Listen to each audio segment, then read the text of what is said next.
सम्राट अशोक का सही इतिहास। डॉक्टर राजेंद्र प्रसाद सिंह। अशोक शिलालेख, स्तंभ और स्तूप। सम्राट अशोक विरोधी खेमे से यह अफवाह उठती रही है कि अशोक के शिलालेखों पर न तो अशोक का नाम अंकित है और न बुद्ध का, मगर यह अफवाह है। बतौर उदाहरण यहाँ अशोक के 2 शिलालेख प्रस्तुत है। पहला शिलालेख कर्नाटक के रायचूर जिले की मस्की नदी के तट पर स्थित नगर मास्की का मास्की शिलालेख है। इस शिलालेख पर अशोक का नाम अंकित है। आपको अशोक को लेकर कोई कंफ्यूजन न हो, इसे दूर करने के लिए अशोक के नाम से पहले देवानपीय लिखा हुआ है। पढ़ने के लिए तस्वीर में अशोक नाम को लाल घेरे में कर दिया गया है। वीडियो को लाइक, शेयर, कमेंट करें और सब्सक्राइब करना ना भूलें। दूसरा अभिलेख एक स्तंभ पर है। इसे रुमिनदेई स्तंभलेख कहा जाता है। यह नेपाल भारत की सीमा पर है। इस अभिलेख में बुद्ध है और आपको बुद्ध को लेकर कोई कंफ्यूजन न हो, इसके लिए बुद्ध के आगे शाक्य मुनि लिखा हुआ है। पढ़ने के लिए तस्वीर में बुद्ध नाम को लाल घेरे में कर दिया गया है। सम्राट अशोक काबिल थे। वे जानते थे कि शिलालेखों की गलत व्याख्या हो सकती है। शायद इसीलिए अशोक से पहले देवानपीय और बुद्ध के बाद शाक्य मुनि जुड़ा हुआ है, ताकि आने वाली पीढ़ी कोई इस तरह की अफवाह न उठाए। कई लोगों को आपत्ति है कि सम्राट अशोक ने भारत को जम्बूद्वीप नहीं कहा है। जान लीजिए कि अशोक ने कई शिलालेखों में भारत को जम्बूद्वीपसी ही लिखवाया है।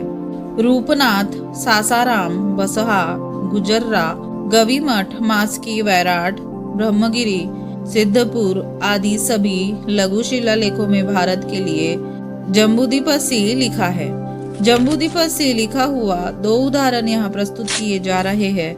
प्रथम ब्रह्मगिरी लघु शिलालेख है और दूसरा रूपनाथ लघु शिलालेख है। जम्बूद्वीपसी लाल रेखा से अंडरलाइन किया हुआ है। सम्राट अशोक का एक लघु शिलालेख सिद्धापुरा में है। सिद्धापुरा कर्नाटक के चित्रदुर्ग जिले में है। सिद्धापुरा शिलालेख के लेखक लिपिकार चपड़ है। चपड़ अशोक के दक्षिण भारत के शिलालेखों के भी लेखक है, किंतु वे दक्षिण भारत के नहीं थे। वस्तुतः वे पश्चिमोत्तर भारत के निवासी थे।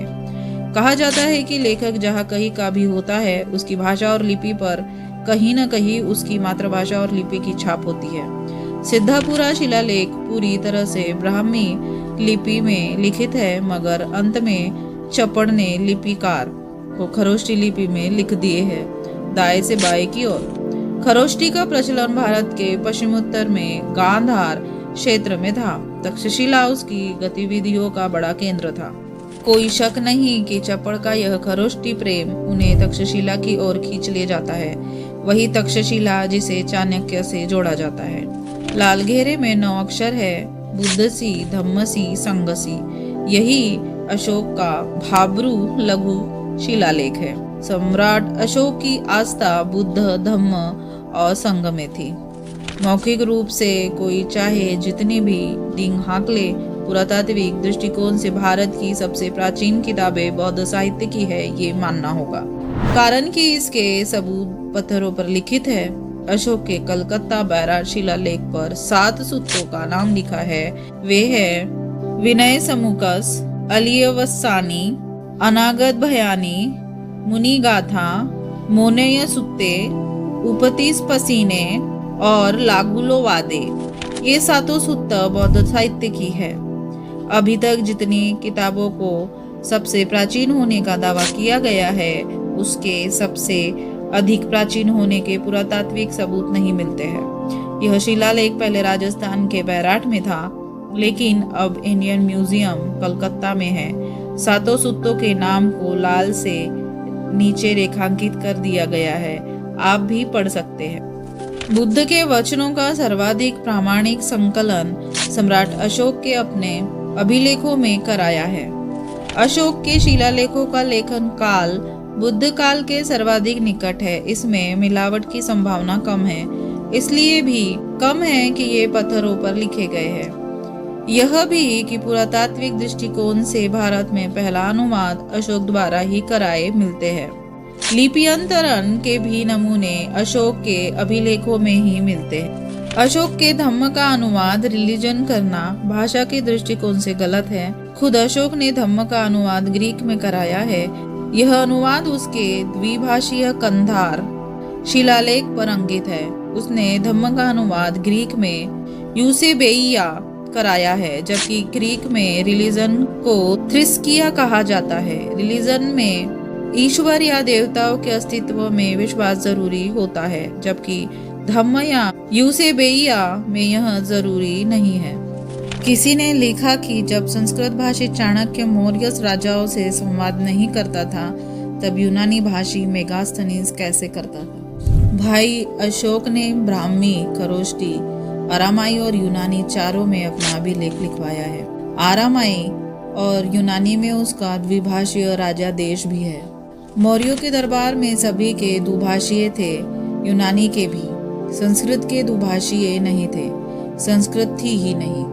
इसलिए अशोक का कोई भी अभिलेख संस्कृत में नहीं है और न अभिलेखों में एक भी शब्द संस्कृत का है। फिर संस्कृत दुभाषीय का तो सवाल ही नहीं उठता है। आप समझ गए होंगे कि मौर्य राजाओं से यूनानी राजदूत मेगास्थनीज कैसे संवाद करता था। ये अशोक का यूनानी और अरामाई में द्विभाषीय अभिलेख देख लीजिए। सम्राट अशोक के जिस शिलालेख को पढ़कर इतिहासकारों ने यज्ञ और हवन में पशु वध किए जाने का तूफान खड़ा किया है, वह उनका प्रथम शिलालेख है, जिसमें कहीं भी यज्ञ और हवन का उल्लेख नहीं है। इसलिए अशोक के शिलालेखों की मनमानी व्याख्या कर इसे वैदिक यज्ञ और संस्कृति से जोड़ना बंद करे इतिहासकार। जब सम्राट अशोक के किसी भी शिलालेख में बुद्ध को छोड़कर किसी देवी देवता का नाम है ही नहीं, तो फिर सम्राट अशोक को देवताओं के प्रिय राजा कहने का क्या मतलब। बुद्ध प्रिय राजा अशोक कहने से संदर्भ जुड़ता है, तो मैं इसलिए कहता हूँ कि देवानपियन का मतलब बुद्ध प्रिय राजा अशोक होगा, अर्थात वह राजा जिनको बुद्ध प्रिय हो। देवताओं के प्रिय राजा अशोक नहीं होगा, जो संस्कृत साहित्य देवताओं की स्तुतियों से भरा पड़ा है। वह भला देवान प्रिय इति च मूर्ख क्यों कहेगा, अर्थात देवान प्रिय का अर्थ मूर्ख होता है, यह कहकर अपने पैरों में कुल्हाड़ी क्यों मारेगा। जब देवताओं का प्रिय होने पर आदमी मूर्ख ही हो जाएगा, तब वह विभिन्न देवताओं का जाप क्यों करेगा। वस्तुतः देवानपियन में जो देव है वह बुद्ध के लिए आया है, तभी संस्कृत साहित्य में ऐसा अनादर हुआ है। मैंने बोधिपत पत्रिका पलटी तो सबसे पहले नवनालंदा महाविहार के डॉक्टर भिक्षु प्रज्ञापाल का लेख पढ़ा। लेख अर्थ परिवर्तन का घृणय सिद्धांत में उन्होंने बताया है कि किस प्रकार संस्कृत आचार्यों ने देवानाम प्रिय का अर्थ मूर्ख किया है। कात्यायन कैयट से लेकर भट्टोजी दीक्षित तक ने देवानाम प्रिय का अर्थ मूर्ख किया है। कात्यायन ने लिखा है कि देवानम प्रिय इतिच मूर्खे, अर्थात देवान प्रिय का अर्थ मूर्ख है। इतिहासकार बताते हैं कि जेम्स रिसेप के द्वारा शिलालेखों के प्रथम पाठन 1834 से 35 के बाद सम्राट अशोक इतिहास में उभर कर सामने आए, मगर मन में जो बात उभरती है वह यह कि इतने सारे संस्कृत के आचार्य देवानाम प्रिय के मूर्ख अर्थ से परिचित कैसे हुए। अशोक के अभिलेख में कहीं भी ब्राह्मी लिपि नहीं लिखा है, हर जगह अभिलेख की लिपि को धम्म लिपि कहा गया है। फिर भी इतिहासकार अशोक के शिलालेखों की लिपि को ब्राह्मी लिपि बताते हैं। मगध क्षेत्र में जीभ बिराकर लिबिर लिबिर किसी को चिढ़ाने के लिए किया जाता है। ये क्या था लिबिर? वही अशोक के अभिलेखों को लिखने वाले लिपिकार जिन्हें लिबिर कहा जाता था। जिन्हें लिखने का ज्ञान नहीं था वे लिखने वाले को लिबिर लिबिर कहते थे।